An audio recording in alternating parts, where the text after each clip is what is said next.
Hello दोस्तों, फिर से स्वागत है मेरा चैनल पे। मेरा चैनल का नाम है इलेक्ट्रॉनिक्स इंडिया। मैं लोटन फिर लेके आया हूँ एक नया वीडियो। देख सकते हैं हमारे पास एक आकाई कंपनी का एक 15 इंच का टीवी लेके आया हूँ। इस टीवी का प्रॉब्लम देखूंगा, सॉल्यूशन करके ही बताऊंगा।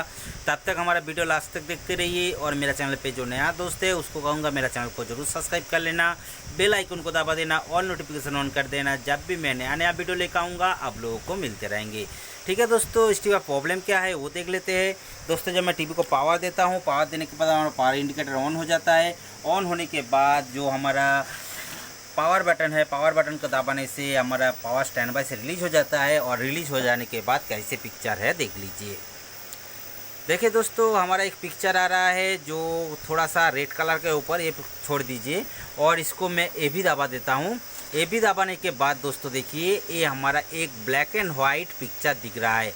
जो हमारा थोड़ा सा ब्लू हाई है वो छोड़ दीजिए। और हमारा टीवी पे जो पिक्चर है वो पिक्चर हमारा ब्लैक एंड वाइट है, मतलब हमारा कोई भी कलर नहीं है। और इस पे जब मेनू दबाता हूँ, देखिए मेनू पे हमारा रेड, ब्लू, ग्रीन सभी है। मतलब दोस्तों, लोगों पे तो हमारा रेड ग्रीन है, कलर है, मतलब लेकिन हमारा अंदर में जो एबी का पिक्चर चल रहा है वो एबी का पिक्चर हमारा ब्लैक एंड वाइट होके रह गया है। और इस पे कलर नहीं है, इसीलिए क्या करेंगे, ये देखिए मैं चैनल जो वॉल्यूम दबाता हूँ तो हमारा ब्लू कलर का लोगो आ जाता है। मतलब दोस्तों, इसका ब्लैक एंड वाइट का प्रॉब्लम जो हमारा एबी पे आ रहा है। इसको रिपेयर करने के लिए क्या करना है, एक चीज़ को गौर कर लीजिए। जो मैं मेनू दबाता हूँ, मेनू दबाने के बाद जो पिक्चर आता है वो पिक्चर को मैं चैनल प्लस करूँगा तो हमारा जो कलर है, एक कलर देखिए, ये देखिए मैं 43 करके रखा हूँ। 43 इसको फुल कर देने से भी हमारा इस पर थोड़ा सा भी कलर नहीं आ रहा है। मतलब दोस्तों क्या हुआ, हमारा सिस्टम पे जो मेन प्रोसेसर लगाया हुआ है या हमारा कलर सेक्शन को कंट्रोल करता है, मेमोरी जो होता है, जो इफ्रोम बोला जाता है, इफ्रोम पे जो कलर कंट्रोलर होना चाहिए वो कंट्रोलर नहीं है। मेन आईसी से भी ख़राब हो सकता है, हमारा इफ्रोम आईसी से भी ख़राब हो सकता है।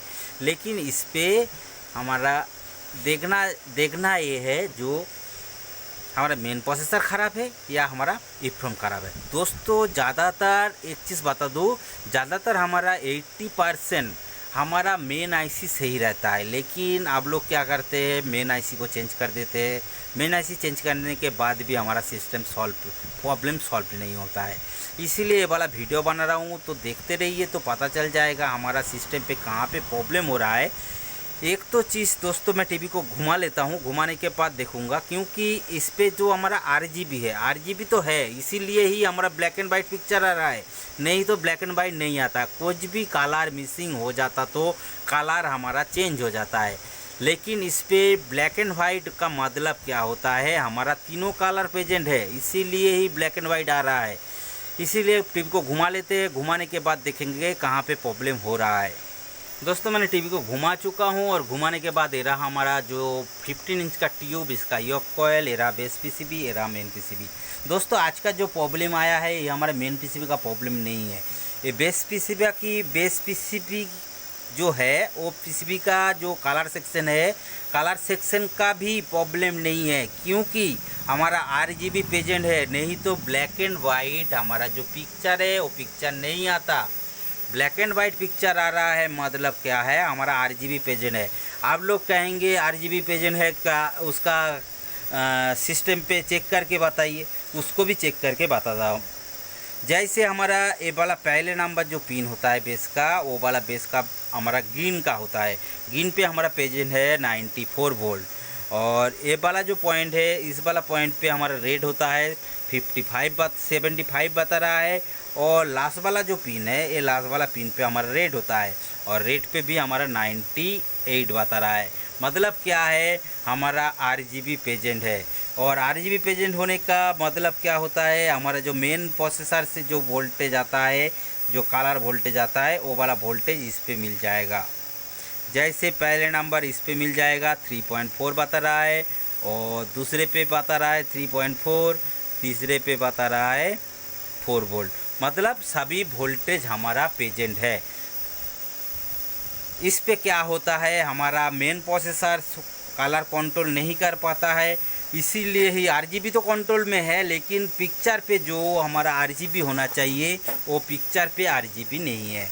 और आरजीबी कहाँ कहाँ पे मिसिंग होता है, एक तो हमारा ये जो प्रोसेसर लगाया हुआ है ये प्रोसेसर ख़राब हो जाता है, और दूसरा चीज़ होता है इस पे जो हमारा इप्रोम लगाया हुआ है ये इप्रोम भी ख़राब हो जाता है, क्योंकि टीवी बंद करने के बाद जो डाटा स्टोर होता है हमारा इप्रोम पे, वो इप्रोम स्टोर होने के बाद फिर से हमारा मेन प्रोसेस ऑन करने के बाद प्रोसेसर पे वही डाटा भेज देता है।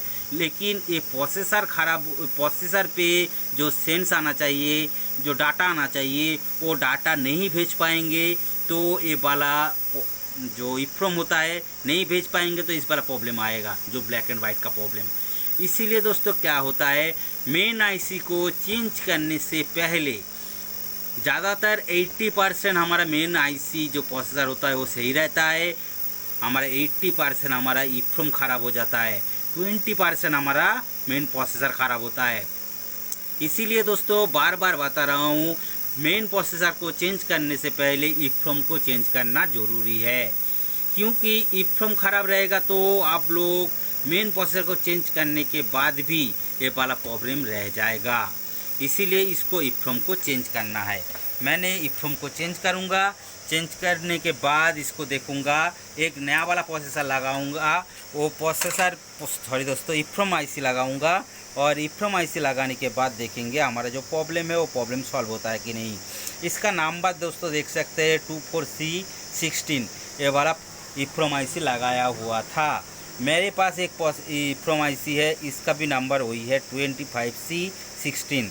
लेकिन दोस्तों ये इप्रोम को मैंने दूसरा पीसीबी से खोला था, इसका जो आकाई का पीसीबी का नहीं है, लेकिन वो एलजी का पीसीबी था, और ये प्रोसेसर को खोलने के बाद इसको इरेज करना पड़ता है, जो मेमोरी इरेज या कॉपी वार मशीन होता है उस पे लगा के इसको इरेज कर देना है।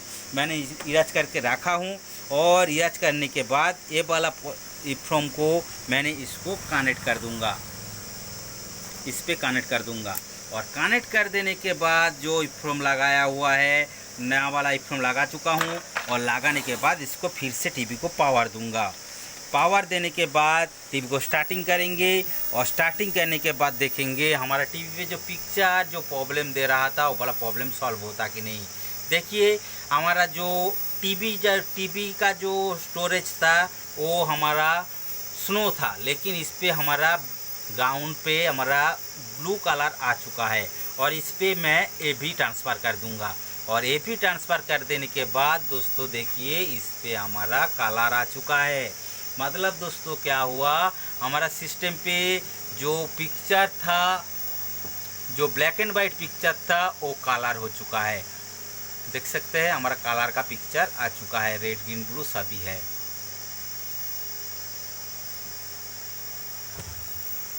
मतलब दोस्तों क्या हुआ था, आज का जो प्रॉब्लम था वो वाला प्रॉब्लम कहाँ से हो रहा था, हमारा इप्रोम आईसी से हो रहा था।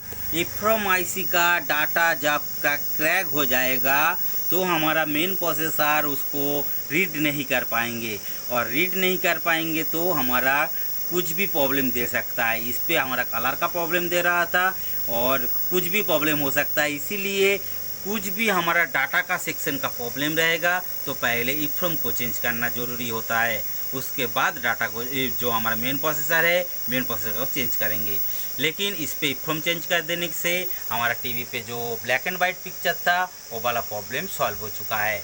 ठीक है दोस्तों, इसी तरह का नया नया वीडियो मिलने के लिए मेरा चैनल को जरूर सब्सक्राइब कर लेना, बेल आइकन को दबा देना, ऑल नोटिफिकेशन ऑन कर देना। जब भी मैं नया नया वीडियो लेकर आऊँगा आप लोगों को मिलते रहेंगे।